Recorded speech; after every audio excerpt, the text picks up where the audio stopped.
किसी को याद मरने के बाद सूंघता कोई नहीं है, सूंघता कोई नहीं है।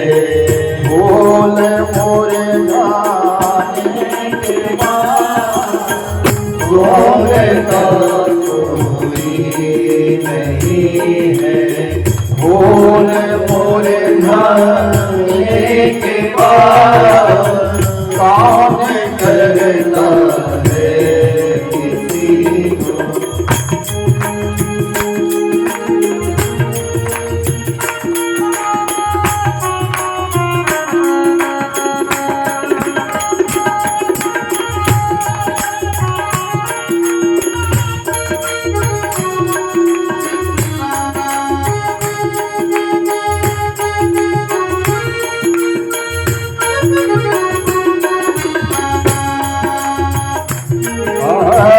कौन करता है मर जाने के बाद कौन करता है किसी को। याद कर किस जिंदगी उस प्रभु को याद कर, याद कर जिंदगी में उस प्रभु को याद कर। फिर जगाएगा ना कोई, फिर जगाएगा ना कोई। तुझे सो जाने के बाद कौन करता है किसी को। बोल बोल जाने के बाद सूंघता कोई नहीं है, सूंघता कोई नहीं है, सूंघता कोई नहीं है।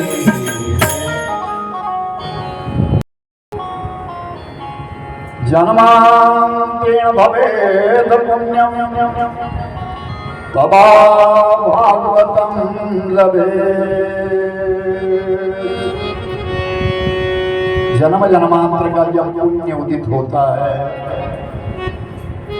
तो भागवत की कथा श्रवण करने का अवसर मिलता है। व्यप्रहस्तं तिलकेन च और मातृहस्तेन भोजनम् पिंडं पुत्रहस्तेन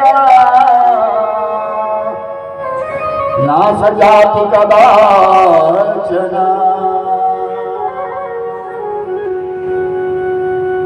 ब्राह्मण के हस्त से तिलक लगवाने का बड़ा पुण्य है और ये सबको नहीं मिलता। माँ के हाथ का बना हुआ भोजन भी सबको प्राप्त नहीं होता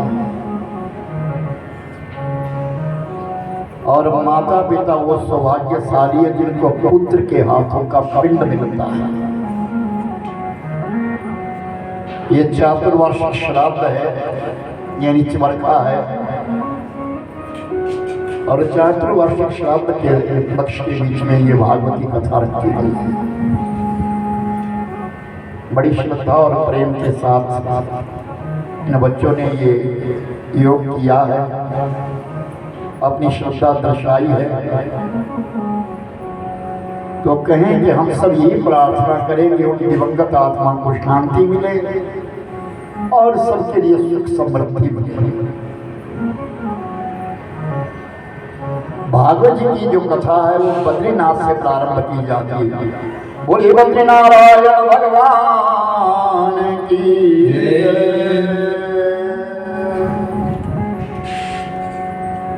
नाम है विशाला नगरी, यानी तपोभूमि। जहाँ दो पर्वत है, नर और नारायण। और उन दोनों पर्वतों के बीच में एक नदी बह रही है, गंगा मैया, जिसका नाम है अलकनंदा। हमारे भारतवर्ष का सबसे आखिरी गांव है माणा गांव। कितने लोग गए माणा? जरा हाथ खड़े करो।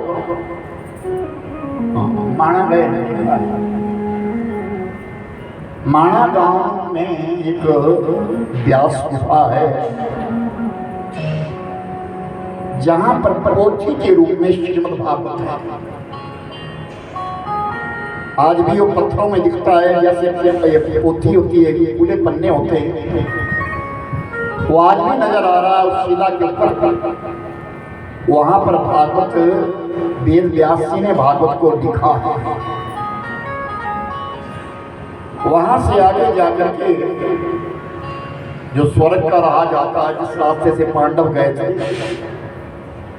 वहां पर एक भीमशिला, और भीमशिला के नीचे से गुजरती है कौन सी नदी बताइए? सरस्वती। केवल दिखती है ऊपर से आती हुई, नीचे कहाँ चली जाती है कुछ पता नहीं चलता। सरस्वती लोप हो जाती है वहां। वहां से आगे का जो रास्ता है वो स्वर्ग का रास्ता है। वहीं से कथा प्रारंभ की जाती है। आज जो शहर है, बद्रीनाथ शहर बना है, लेकिन जब ये भागवत जी लिखे गए हैं तो शहर नहीं है, उस समय तो वन है, नाम है बद्री वन। और बद्री कहते हैं बैरों के लिए, बैर बहुत होते थे, बद्री वन। और उस बद्री वन के बीच में 4 तपस्वी बैठे हैं, ब्रह्मा जी के 4 पुत्र बैठे हैं, सनक, सनंदन, सनातन और सनत कुमार। ये चारों तप करने के लिए बैठे हैं, चारों तपस्या कर रहे हैं, साधना कर रहे हैं। एकांत में रह करके ही तप किया जाता है, साधना की जाती है एकांत में रह करके। जहां ज्यादा कोलाहल होता है वहां तप नहीं किया जाता, वहां साधना नहीं होती। एकांत में बैठ करके तप किया जाता है। तो वो बद्री वन है, उस बद्री वन के बीच में तपस्या कर रहे हैं सनक, सनंदन, सनातन और सनत कुमार, ब्रह्मा जी के 4 पुत्र हैं। एक दिन क्या देखा कि ब्रह्मा जी का 10वां पुत्र जिसका नाम नारद है, वो नारद जी आए हैं। आकर के नारद जी ने प्रणाम किया, सनकादि ऋषियों को प्रणाम किया, नमन किया। लेकिन सनकादि ऋषियों को लगा कि ये नारद जी बड़ी चिंता में है, बहुत चिंता है। क्या बात है? नारद को तो चिंता भगवान, क्या चिंता है आप? हम ये जानना चाहते हैं कि आपको चिंता क्या है। आप तो बड़े भक्त व्यक्ति है, भ्रमण करने वाले हैं, नारायण नारायण का जप करने वाले हैं, आपको चिंता मुक्त होने चाहिए, आपको चिंता क्यों है? नारद जी कहते हैं लोग मुझे साधु कहते हैं और मुझे साधु सुनना भी अच्छा नहीं लग रहा, मेरे अंदर साधुता नहीं रही है।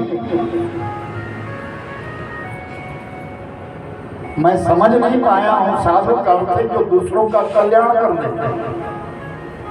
संत वो है जो दूसरों का कल्याण कर लेता है। मैं क्या करूं?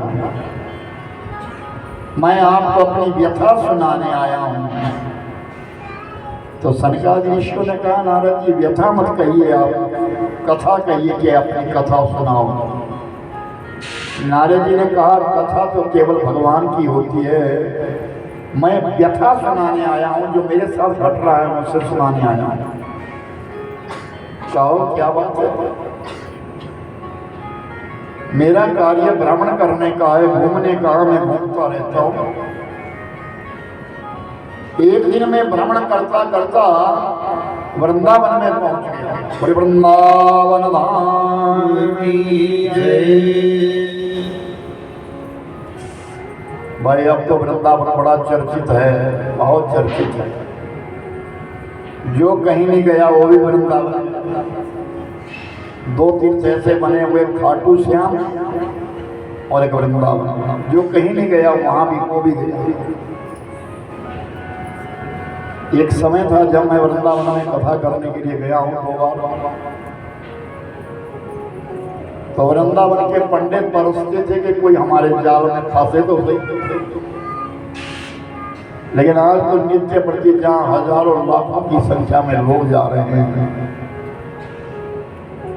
भगवान कृष्ण का दर्शन करने के लिए, और लोग राधे राधे राधे जपते हैं। अच्छी बात है, घर में आकर के भी राधे राधे बोलते हैं। लेकिन विचारणीय विषय तो ये है कि राधा के बारे में समझे कितने हैं। राधा बोलने से कुछ नहीं होगा, राधा के प्रति तुम्हारी श्रद्धा क्या हो, तुम्हारा भाव क्या हो।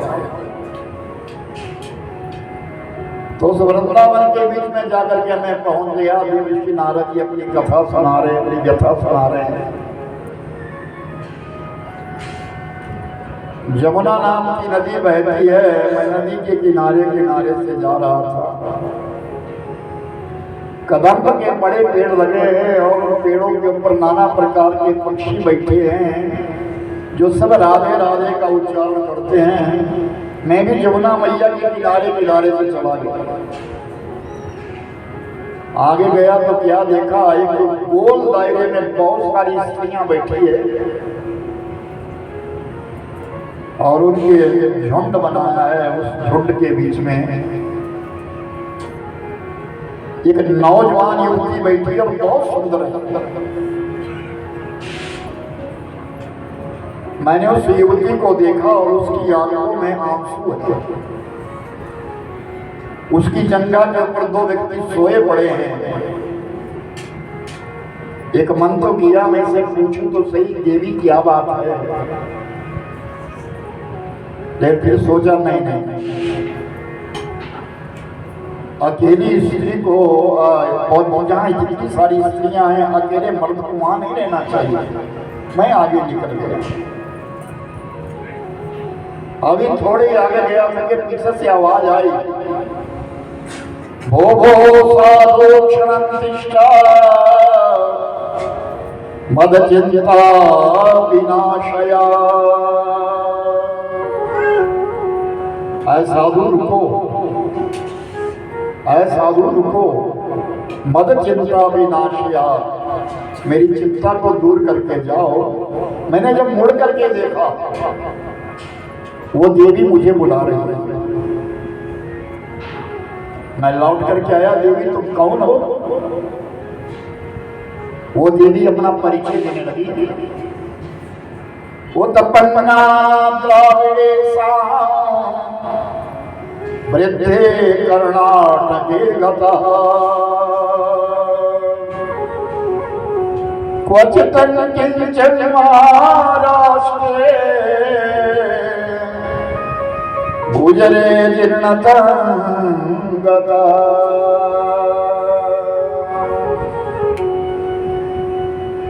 साधु उत्पन्न द्राविडेशा, मैं द्रविड़ देश में उत्पन्न हुई हूँ। कर्नाटक में मेरा बड़ा पालन हुआ, मैं बड़ी हुई। फिर मैं महाराष्ट्र चली गई। मेरे 2 पुत्र जन्मे हैं, एक का नाम ज्ञान और दूसरे का नाम वैराग्य। मैं अपने पुत्रों के साथ महाराष्ट्र में रहती थी। मेरे दोनों बालक जब बड़े हो गए तो उन्होंने कहा, माँ अब हमको भ्रमण करना है, चलो यहाँ से चले। हम तीनों महाराष्ट्र से उठे और गुजरात में आ गए। गुजरात में कुछ ही दिन आए हुए हमें कि मैं एकदम वृद्ध हो गई, बूढ़ी हो गई।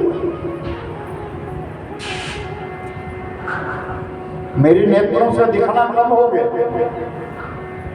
मेरे कानों से कम सुनाई पड़ने लगा, मेरी कमर झुकने लग गई और मेरे सारे बाल पक गए, शरीर के बाल पक गए। मैं तो बूढ़ी हो गई, मुझे जीर्णता था। तो मेरे बच्चों ने कहा चलो हम यहाँ नहीं रहेंगे। हम उस गुजरात प्रदेश से उठ गए और इस वृंदावन में आके मैं तो जाग गई, एकदम स्वस्थ सुंदर और नवयुवती हो गई। मेरे दोनों पुत्र ज्ञान और वैराग्य को बुढ़ापा आ गया। मेरी जगह पर जो सोए हैं वो कोई और नहीं है, वो मेरे पुत्र है। मेरा नाम भक्ति है साधु। मैं जवान रह गई, मेरे पुत्र बूढ़े हो गए। कितना दुख होता है किसी माता पिता के सामने उसकी संतान बूढ़ी हो जाए, कष्ट हो जाए, रोग आ जाए, तो उसके लिए बहुत दुख हो जाता है। मैं भी चिंता में हूँ, और क्या करूँ। आप साधु है, आप सज्जन हैं, आपके अंदर साधनता है, आपसे प्रार्थना है मेरा दुख दूर कर दो। तो नारद जी कह रहे हैं, सनकादि ऋषियों, मैंने उस देवी से कहा घबराओ मत, श्री कृष्णाम भोजम स्मरण दुखम विनश्यति। भगवान कहीं गए नहीं, तुम्हारे बालक ठीक हो जाएंगे। मैंने पाठ शुरू कर दिया, कोई स्तोत्र पाठ शुरू कर दिया, दोनों जाग गए, बैठ गए। मन को बड़ी प्रसन्नता हुई उस देवी को भी और मुझे। जैसे मैंने बोलना बंद किया, फिर सो गए। फिर मैंने पाठ शुरू कर दिया, फिर जाग गए। मैं पाठ बंद करूं तो फिर सो जाए।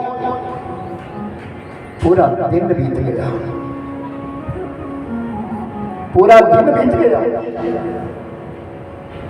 शाम का समय हुआ और मैं थक गया, तो आकाशवाणी हुई, नारद जी सत्कर्म करो। सत्कर्म के करने से ज्ञान वैराग्य की मूर्छा टूट जाएगी, मोबाइल बंद कर दीजिएगा। ये बात कहीं ना कहीं से दिख जाता है। 3 घंटे मोबाइल चलाने की आज्ञा किसी को नहीं, ये ध्यान रखना। तुम तो नहीं देख रहे कोई।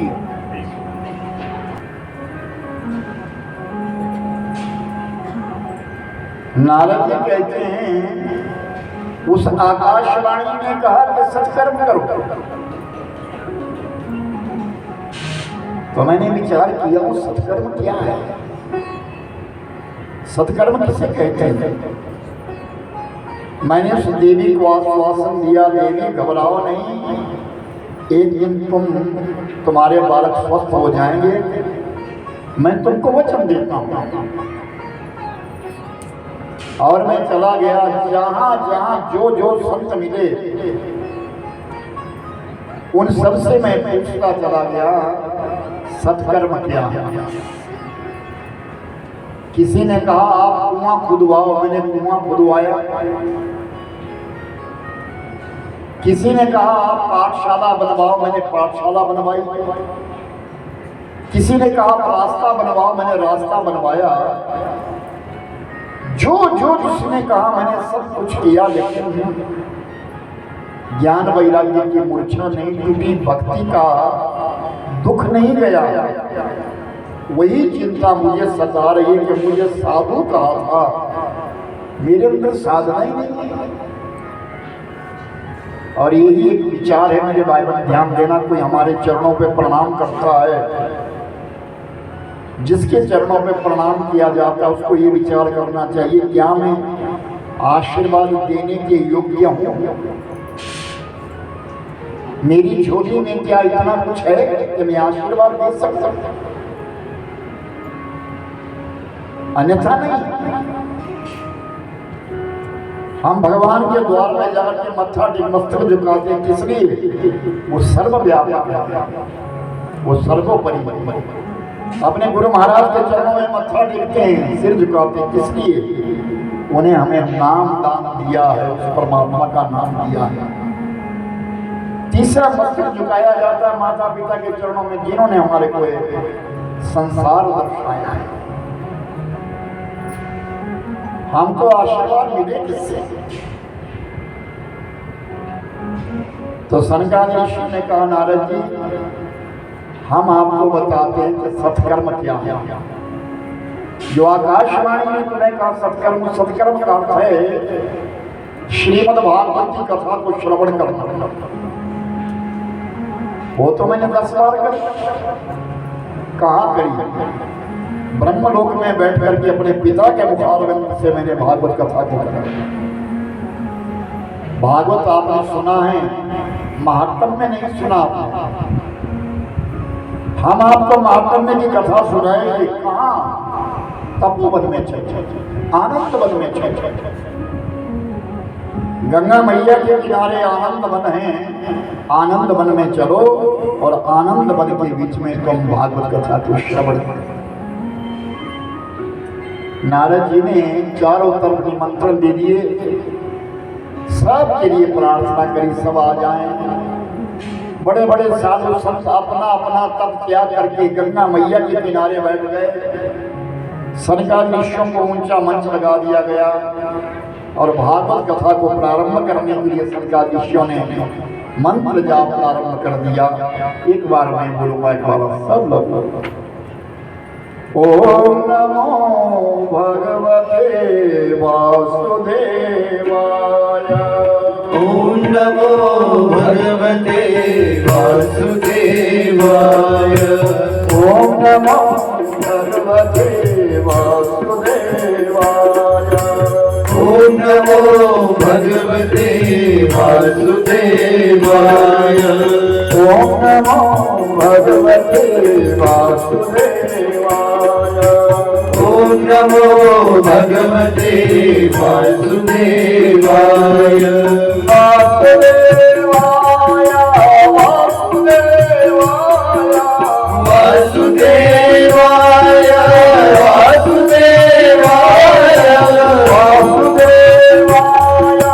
वासुदेवाय वासुदेवाय वासुदेवाय। ओम नमो भगवते वासुदेवाय। ओम नमो भगवते वासुदेवाय।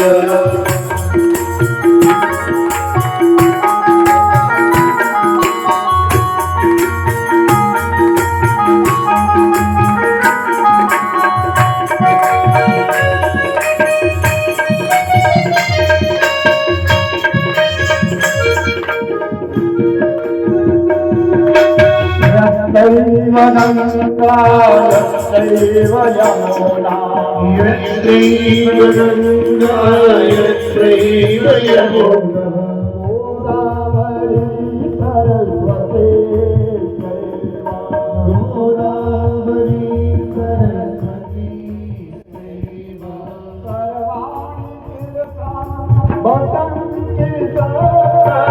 सर्वाणि तीर्थानि वसन्ति तत्र।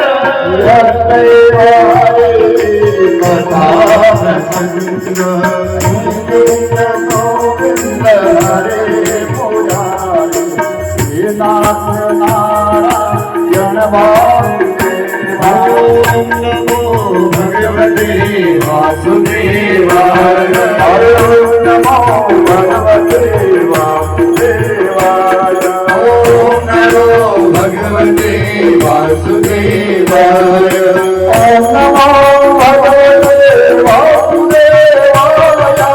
ओम नमो भगवते वासुदेवाय।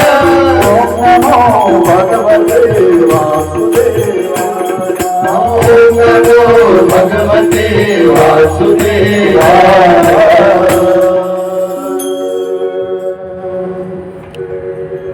जैसे ये शब्द गंगा मैया के किनारे गूंजा, शब्द ब्रह्म है। आकाश मार्ग से ये शब्द चला गया और जाकर के वृंदावन पहुंचा। आनंद वन से वृंदावन पहुंचा और ज्ञान वैराग्य के कानों में जब ये शब्द आया, ज्ञान वैराग्य के कानों में जब ये शब्द आया, श्री कृष्ण गोविंद हरे मुरारे हे नाथ नारायण वासुदेव, तो तुरंत जग गए और अपनी मां के साथ खड़े हो गए और अपनी मां के साथ खड़े होकर के शब्द की ओर चले। शब्द कहां से आ रहा है? और आकर के जब आनंद वन में पहुंचे जहां सब बैठे हैं और बड़े प्रेम से गा रहे हैं, श्री कृष्ण गोविंद हरे मुरारे श्री नाथ नारायण वासुदेवा। श्री कृष्ण गोविंद हरे मुरारे नाथ नारायण वासुदेवा।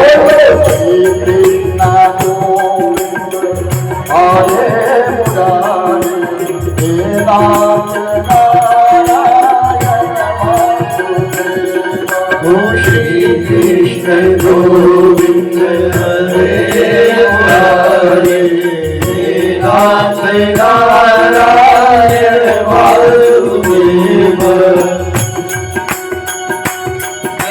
श्री कृष्ण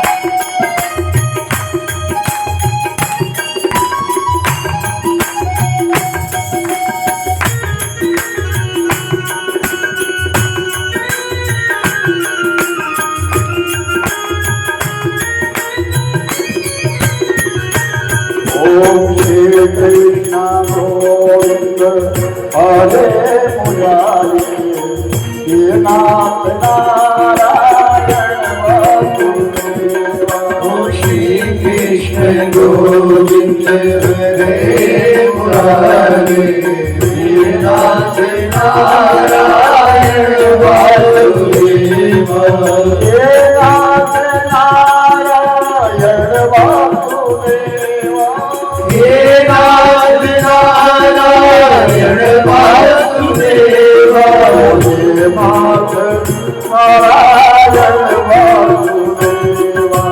हे नाथ नारायण वासुदेवा। हे नाथ नारायण वासुदेवा। कृष्ण गोविंद हरे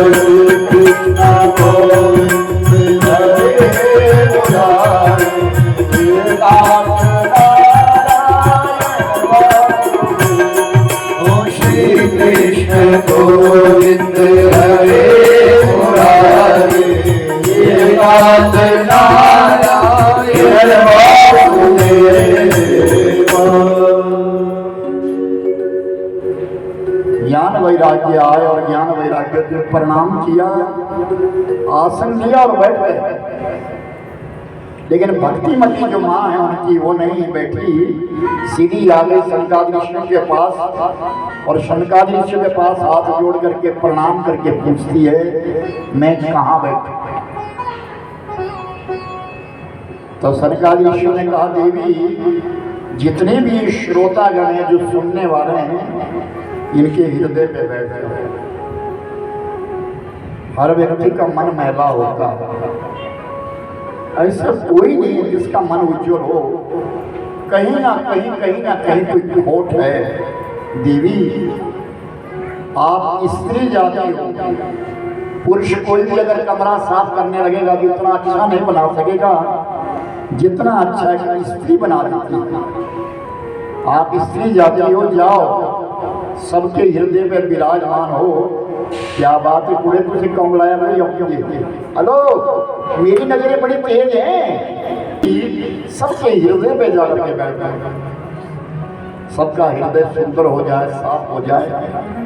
क्योंकि हृदय के ऊपर जब भक्ति जाकर के सफाई करेगी तब जाकर के हमारी ये कथा बैठेगी और फिर कथा का मन। तो शनकादि ऋषि ने कहा, जिन हरे कथा सुनी नहीं काना, श्रवण रंध्र अभिभवन समाना। कि जिन्होंने इस हरि की कथा को नहीं सुना है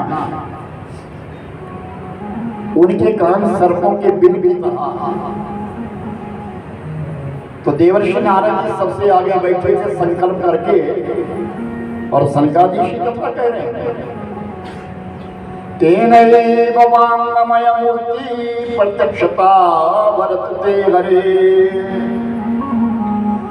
सेवनात् श्रवणात् पाठात् दर्शनात् पापनाशिनी।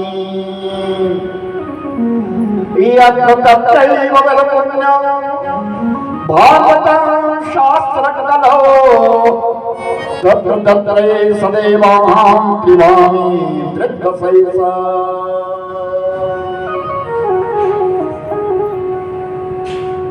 भगवान जब 125 वर्ष के पूरे हुए और अपने साकेत धाम को जब जाने लगे तो उद्धव जी ने पूछा, आप कहाँ निकलेंगे? भगवान अपनी आयु को पूर्ण करके जा रहे, अवतार लीला को पूर्ण करके जा रहे। कहा आप कहाँ मिलेंगे? तो भगवान कहते वांगमय मूर्ति, शब्दों की बनी हुई मेरी एक मूर्ति है जिसका नाम है श्रीमद् भागवत। उनमें जो शब्द है वो मैं हूं।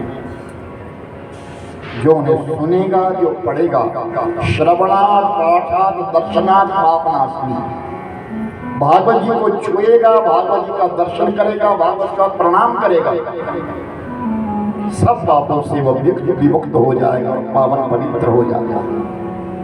यत्र तत्रैव वेदपुण्यं भागवतं शास्त्रकलौ तत्र तत्रैव सदेवाहं त्रिभामि त्रिदशैसा।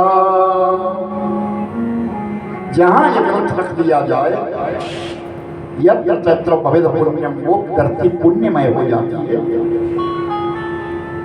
त्रिदेवैसा, ब्रह्म विष्णु और महेश सब शक्तियों के साथ उस स्थान पर विराजमान हो जाता है।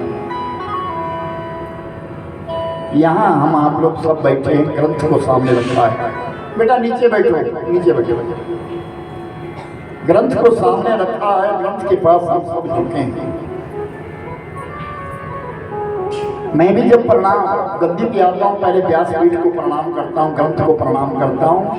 ये सर्वोपरि हम इससे छोटे हैं सब। भगवान का दर्जा बहुत ऊंचा है, महापुरुषों का दर्जा बहुत ऊंचा है। हम लोग यहाँ बैठे हैं कुछ पाने के लिए। धन तो बहुत पाया है, दुनिया में बहुत कमाया है, मालिक ने बहुत दिया है, लेकिन वो अमूल्य वस्तु जो हमारे पास नहीं है, किसी को मिल गई है, किसी के पास है नहीं, उस अमूल्य वस्तु को मानव खोजता है। एक गरीब व्यक्ति था, बहुत निर्धन था, वो एक साधु की सेवा करता था और साधु के पास जाया करता, रोज जाता था, कुछ ना कुछ सेवा करता था। एक दिन उसने बाबा से कहा, बाबा मेरे को कुछ दे दो, मैं गरीब हूं। बाबा ने कहा, मैं किंचन हूं, मेरे पास कुछ नहीं है। नहीं, कुछ तो दो, कुछ तो दो मेरे लिए। अरे मेरे पास कुछ नहीं है भाई, मैं अकिंचन हूं, मेरे पास कुछ भी नहीं है। फिर उसने दोबारा फिर कहा, मेरे को कुछ दो, मुझे कुछ दो। आखिर में जब बाबा को तंग कर दिया, फिर बाबा ने कहा, अच्छा जा, यहाँ झाड़ियों में एक पत्थर पड़ा है, उस पत्थर को लेके। बोले बाबा पत्थर से क्या करोगे? वो साधारण पत्थर नहीं हो, पारस है। पारस है वो। पारस का मतलब होता है कि जिस लोहे के साथ उसको स्पर्श कर दिया जाए वो सोना बन जाता है। बड़ा खुश हुआ और बड़ा खुश होकर के उस पारस को लेकर के आया और बाबा के सामने रखा। बाबा ने कहा, तू ले जा, जितनी तेरी इच्छा उतना सोना बना ले, जा मौज कर, ले जा इसे। बड़ा खुश हुआ और बड़ा प्रसन्न होकर के जब जाने लगा, अभी आंगन में कदम रखा था और फिर एकदम मुड़ गया। बाबा के पास आया, बाबा एक बात बता। बोले क्या? तूने इस पत्थर को फेंक दिया? हाँ। तेरे पास ऐसी कौन सी चीज है, कौन सी वस्तु है तेरे पास जिसकी बदौलत तूने इस पत्थर को फेंक दिया? बाबा ने कहा, तुझे वो चाहिए? हाँ। जिससे इतनी इच्छा, ये प्रदीप। अच्छा, प्रदीप था।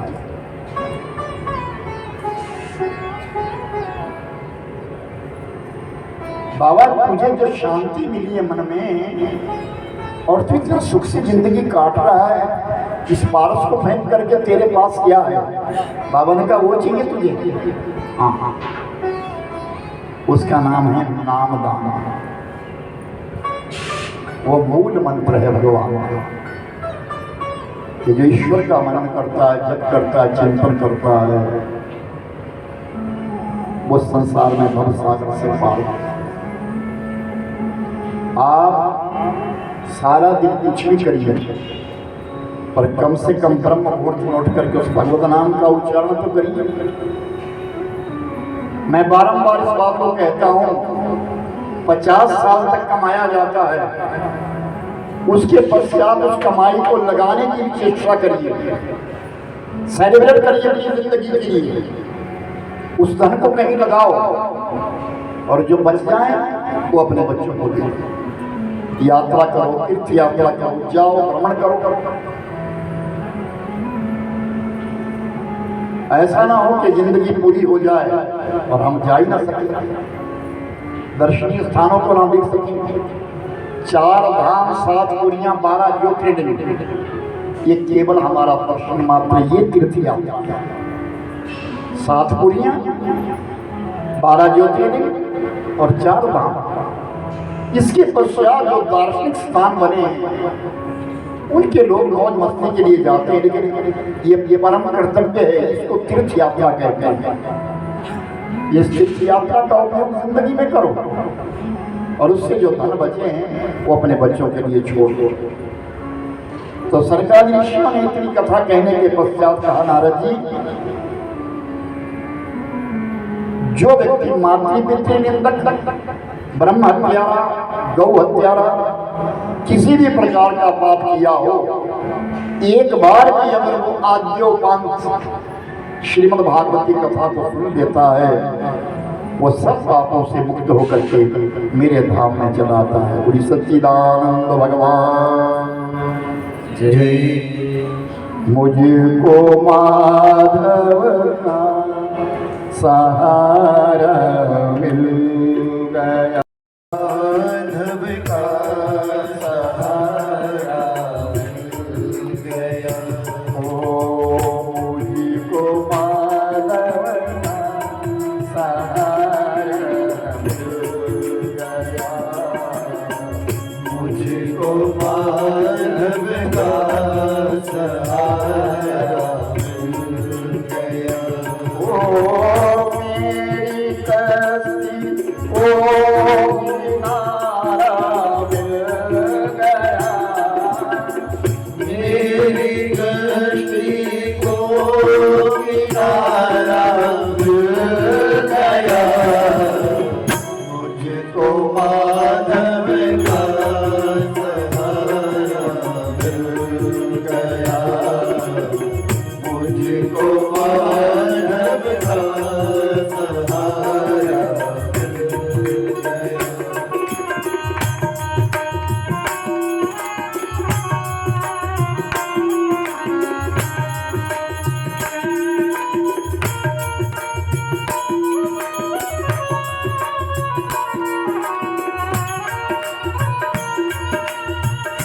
मैं किसी के द्वार जाऊं इसलिए, मैं किसी के द्वार जाऊं इसलिए। मैं किसी के द्वार जाऊं इसलिए, मैं किसी के द्वार जाऊं इसलिए। मुझको माधव का दरबारा मिल गया। मुझको माधव का दरबारा मिल गया।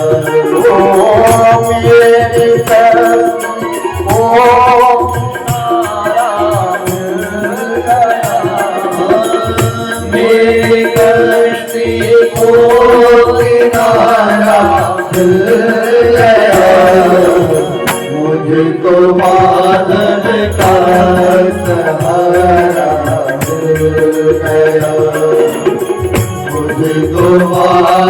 का सहारा मिल गया।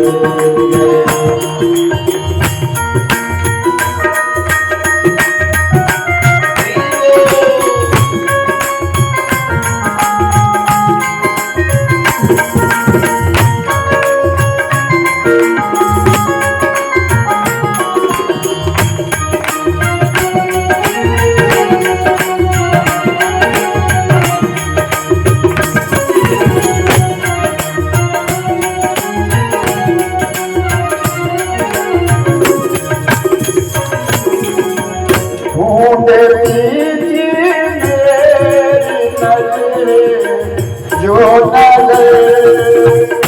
ढूंढ दीजिए मेरी नजरें, जो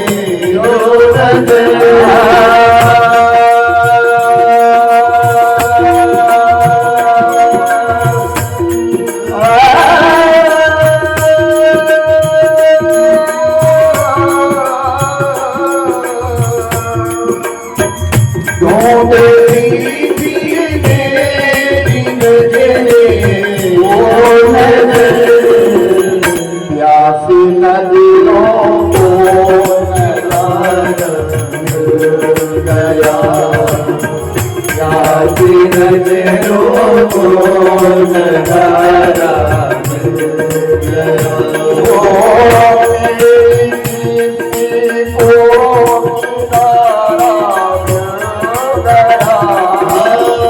मेरी कश्ती को किनारा मिल गया। मुझको माधव का सहारा मिल गया। मुझको माधव का सहारा मिल गया।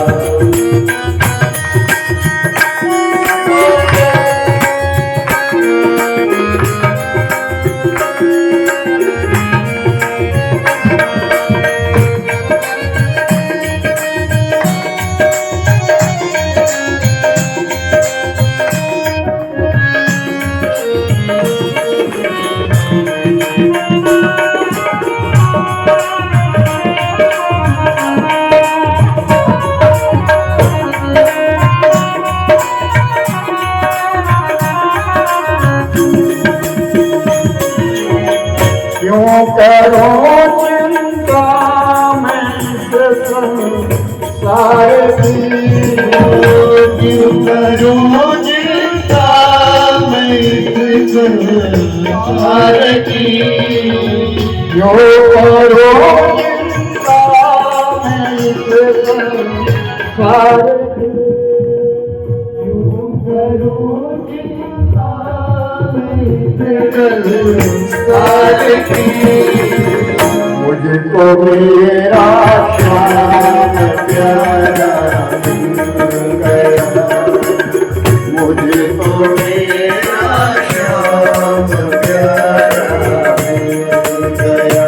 ओ मेरी कश्ती को किनारा मिल गया।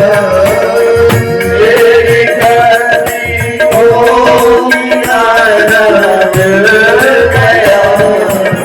मुझको माधव का सहारा मिल गया। मुझको